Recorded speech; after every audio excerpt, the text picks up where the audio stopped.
So we continue our goal lecture series, Countermeasures for Modern Energy Harvesting, by taking a more contrarian yet intellectual approach with a couple more layers. Now, I'll have to preface with saying, yes, there are other layers, many of which that we have addressed, including fitness efficiency and vehicles. Now, there are going to be some layers here that probably don't apply to you, but you have to understand that this is coming from a team that studies psychological warfare, that studies high consequence teams and human efficiency, human space flight, and the convergence of all these topics. So it's going to be up to you to follow the fundamentals of mathematics, inputs and outputs, and use this information to your advantage in the way that you see fit. But this understanding is for what we call the 2.1%. Now, we are seceding from the 99%, the average people, and saying, okay, well, if I want to be the best of the best of the best, if I want to be in the top of my game, if I want to be the best decision maker, the best capital allocator, the best basketball player, the best football player, the best waitress, then what can I do? And we look at essentially three areas. Okay. And one of them you've heard before, flow state.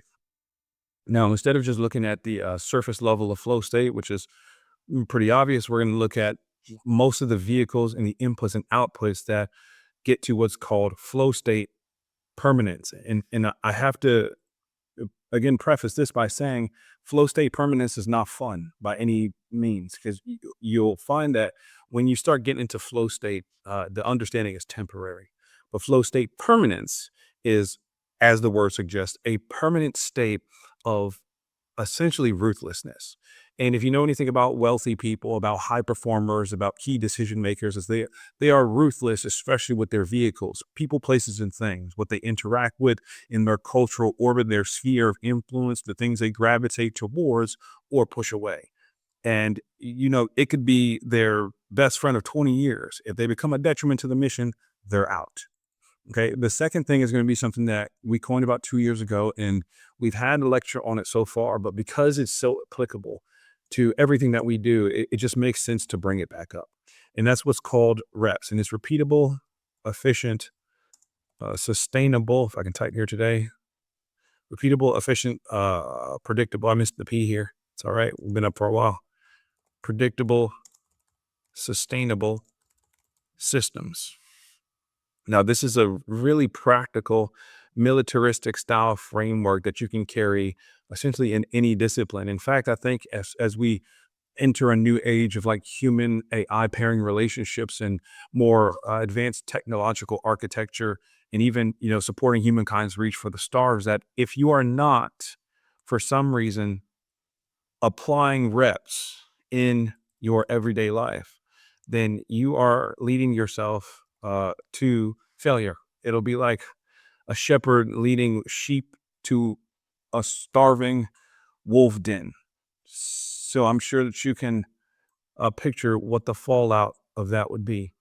And then number three is something that I believe has not only driven humankind to create some amazing things, it's also prevented significant progress on the personal, interpersonal, organizational, and even cultural level. And I'm even going to put it in caps, and it's called death of the ego.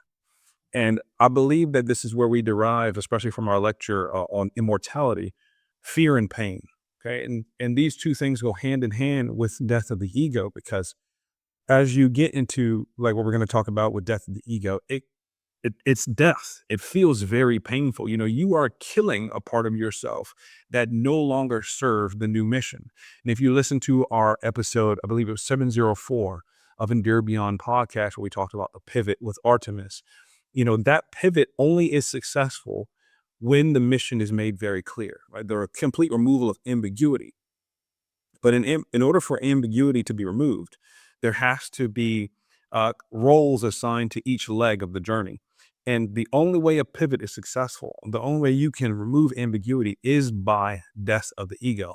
But as we get into this lecture, these three things you're going to find, especially for this series, is what makes countermeasures for modern energy harvesting, which I just noticed that we got a typo there. Again, I'm not a grammar guy, I'm a physiologist, so get over it. And anyway, it makes countermeasures for modern energy harvesting possible, because it's not a matter of like, hey, I'm trying to protect my energy here. I just want to like go catatonic and not engage with anything. That just doesn't make sense. Okay, you're stepping into a battle space of which you have no choice. If you're gonna opt out of the war, you've already lost. So it's like, hey, how can I not only survive this thing, but how can I thrive? And that's the basis of understanding countermeasures for modern energy harvesting. You have to have a certain battle space intelligence to successfully navigate this thing. There is no opting out. Opting out is losing. There is no staying in place. Staying in place is losing. To be a winner, it's being diligent and making decisions every single day. And this is going to be the catalyst to doing that successfully.